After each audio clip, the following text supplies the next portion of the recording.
Good morning and welcome, Northdale. Happy Thursday, March 11th. Happy last day of school before spring break. Today is the day 2, and I'm your co-host, Mr. Schreiner. I'm your other co-host, Mr. Felge, bringing Casual Fridays to new lows.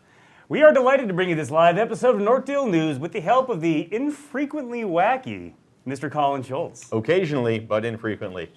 We are bringing you the news once again today from the majestic pyramids of Giza. As you can see behind us, the current weather here is a delightful 81 degrees. Now back in Coon Rapids, you can expect today to top out at a balmy 47 degrees. Your fine dining options this afternoon include a hamburger or cheeseburger on a whole grain bun, mac and cheese and shrimp poppers, and yes, I'm being told that there will be PB&J today. Thank goodness.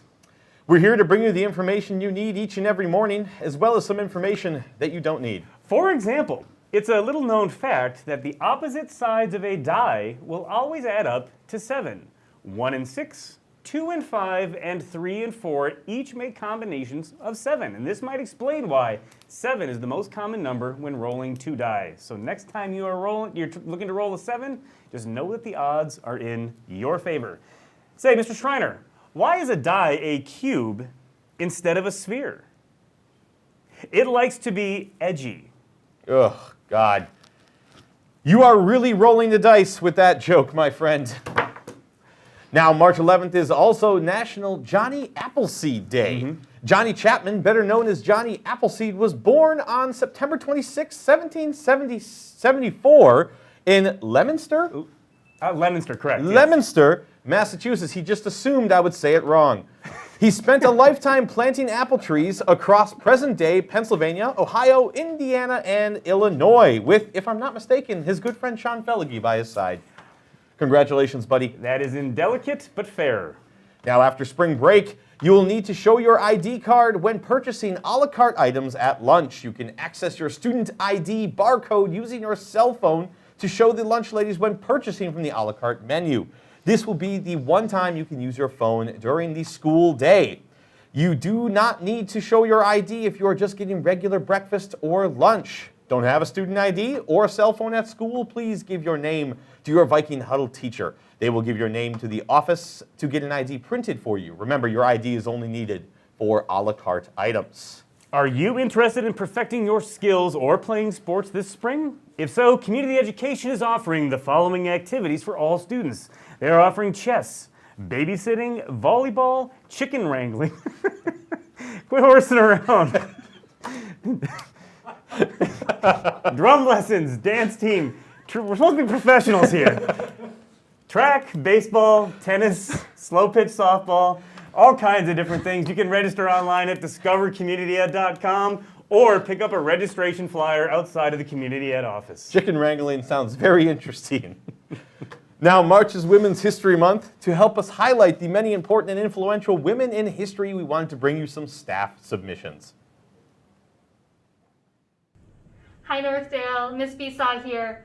I would like to give a shout out to Toni Morrison as an influential woman. So Toni Morrison was born in Ohio in the early 1930s. And it was after her parents moved from the South to escape the segregation and violence that was happening there.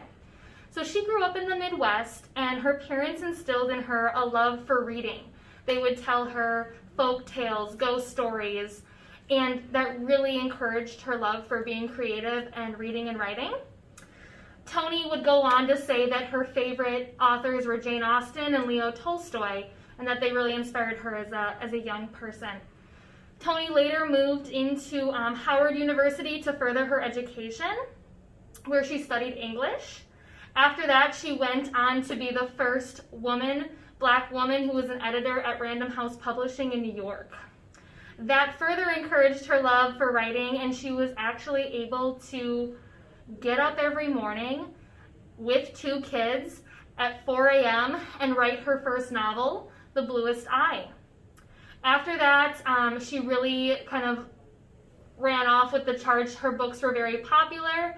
Later in her career, she did go into teaching at some very prestigious universities in the U.S., and because of her literature, which is both adult books and children's picture books, she was given the Nobel Prize in Literature the Presidential Medal of Honor, as well as a Pulitzer Prize. So she's a pretty phenomenal woman. You should definitely check out her work. Thanks. Actually, you say that. Thank you so much, Miss Besaw. Now on Fridays, we like to bring you all some joy and laughter. Today, we have another installment of our game show, Generational Jeopardy! Now, a warning to our viewers. Today's episode shows an adult beat up on a poor, unsuspecting child and might not be suitable for all ages. Viewer discretion is advised. All right, welcome Northdale to our second episode of Generational Jeopardy! A game show that is in no way ripped off from local radio.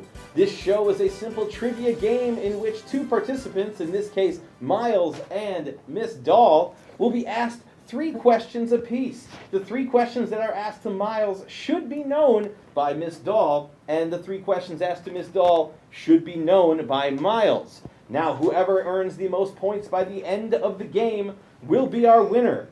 Are we ready, participants? Yes. Yes. Question number 1 is going to Miss Dahl. Miss Dahl, who lives in a pineapple under the sea? SpongeBob SquarePants. Very good. 1 point to Miss Dahl. Our question for Miles. Question number 2. Miles, who played first base for the Minnesota Twins during the 1987 World Series? I have no clue. Kent Herbeck. Correct. Kent Herbeck. Chris Dahl jumps out to an early 2-point lead. Okay. Question number 3, going back to Miss Dahl. Miss Dahl, what is a Jigglypuff? It's a Pokemon. Very good. Miss Dahl jumping up to 3-0. Always being a good sport, Miss Dahl. Question number 4 is going back to Miles. Miles, what is the capital of Minnesota? St. Paul. Very good. 1 Wait, point for Miles. I get half a point because why do you know that? I've known that before I even met you. Oh, okay. There you go. Disowning Miss Dahl. A good career move, Miles. Now, question number 3. With a 3-1 score, question number 3 back to Miss Dahl. Phineas and Ferb have what type of animal for a pet? A platypus.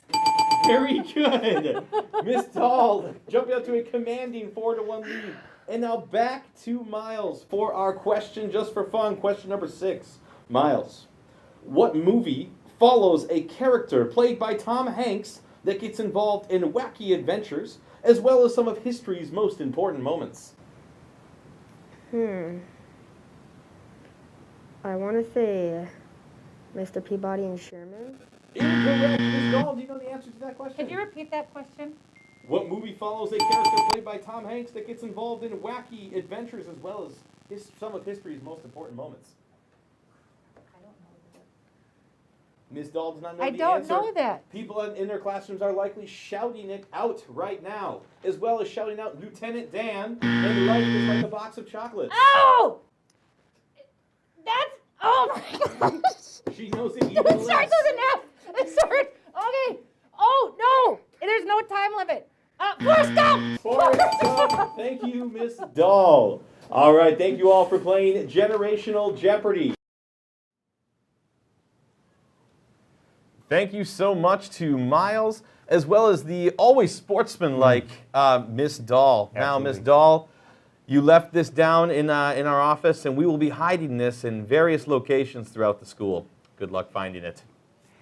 Students at Northdale Middle School, we practice valor. V is for valuing ourselves and others. A is for accepting change. L is for learning and growing. O is for owning our actions. And R is for relocating to Phoenix. Now, once again, thank you so much for the suggestions for our news program. Please keep them coming. Now, Mr. Glazer, I don't care how cool you think it is. It smells terrible. Absolutely. Oh, yeah. I'm taking shots at Mr. Glazer. If I disappear under unsuspecting circumstances, make sure you ask him about it. See you, everyone.